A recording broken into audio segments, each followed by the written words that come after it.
third quarter. You just had too many needless fouls. It's just a lot of gave them a lot of fouls in this game. So. Yeah, I thought not even the third mark. I thought Ben's third. I think it was in the first or second quarter.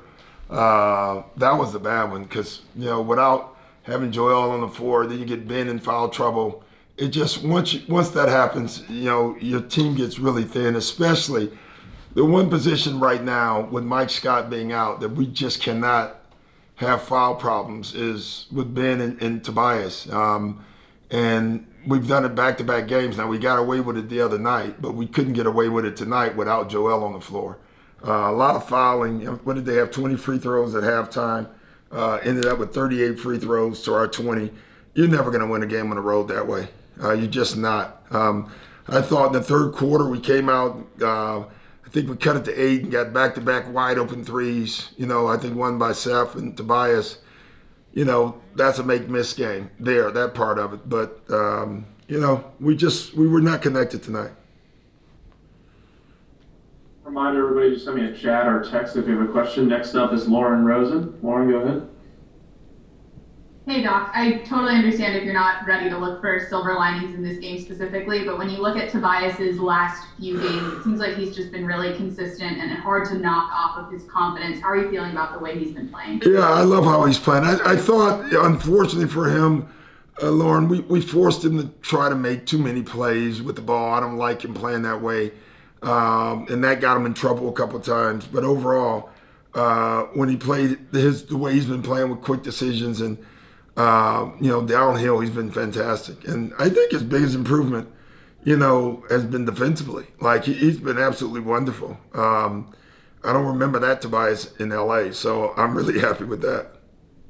I noticed, we all noticed that you went with Tony to start the second half. Did you feel like he looked more comfortable than he has in his previous appearances? Yeah, and I just like Dwight with the second group, I was kicking myself because I wanted to do that. And then, because Tony hasn't played a lot, I didn't do it to start the game, and I really thought we should have done it to start the game, and, I thought myself on that. Rich Hoffman next, and then Keith Pompey. Rich, go ahead. Hey, Doc. So you guys, if we take the Denver game out, when you didn't have enough players to play, 0-3 without Joel. A couple of those games really haven't been all that competitive. What's your level of concern on that specifically? Not much, Rich, honestly. To me, it's 19 games or whatever into the season. I don't have a lot of panic concerns at this point in the season with all the guys that have been in and out. I really don't worry about it that much. Obviously you have to win games without Joel, but you got to get your team in order first, and I think second half of the season, if that happens, we'll see more. But right now, it is not on my list of concerns. I'll put it that way. I mean, obviously it's not going to affect what you look like in the playoffs or anything like that. But is there anything specifically you'd like to see, whether it's defensively, offensively, that you're not doing without? No, right now, again, Rich, I'm not that concerned with it. I mean, so a lot of these games we've had multiple guys out. Tonight it was just Joel and Mike Scott, and I think not having that extra 4 does make a difference. But we didn't play well tonight. This was a very winnable game in my opinion. We just didn't win the game, but again, I'm not going to overdo it right now. Way too early. I'll let you guys push the buttons. I'm not. I like our team. I like how we're playing overall. It's one loss. I'm not going to go and put my head in the sand or anything like that. We'll take 2 more, Keith, and then Michael Cassie will man. First, Keith. But Doc, are you concerned a little bit by the way you guys started out the game? Because it seems like you guys got down by 14 points. And it seemed like after that, it was like an even game. Yeah, but I'm not concerned by it. There's nothing I can do about it. I didn't like it, would maybe a better way of putting it. I didn't think we came out ready in the right way. Defensively wasn't organized. They beat us on. The first play of the game, Keith, they get a 3. A play that we worked on. And to me, that told me something about us, at least, that I didn't like. But again, you can't get those back. It happens. I thought there were many times in the game we had a chance to fight ourselves back in it. But when the one thing, and the team has to know this, if you don't have a Joel or Ben playing, or whoever is not playing and they're your key guys, if you spot a team 14, it's going to be hard to win that game.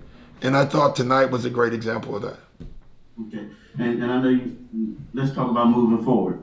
You know, next game is against the Lakers. I mean, a team that you're extremely familiar with. The Sixers have been having some pretty good matchups with them.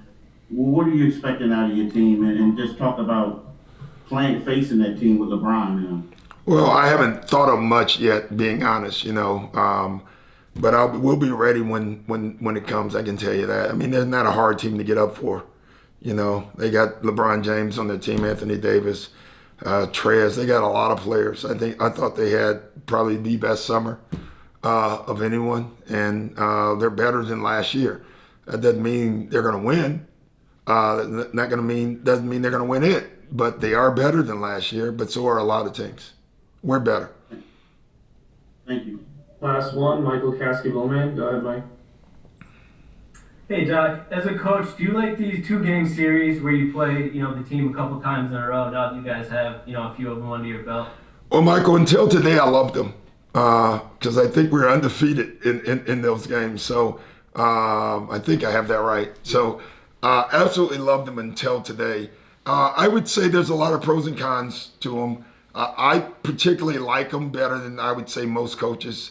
I think a lot of coaches, especially guys on the better teams, don't like them because they feel like it gives other teams a chance to split with you, But I like them. I think for our team, because we're new, we get a chance to prepare for the second games, and it gives me a peek on how we prepare and focus. So I kind of like them. Thanks, Coach. Thanks, guys.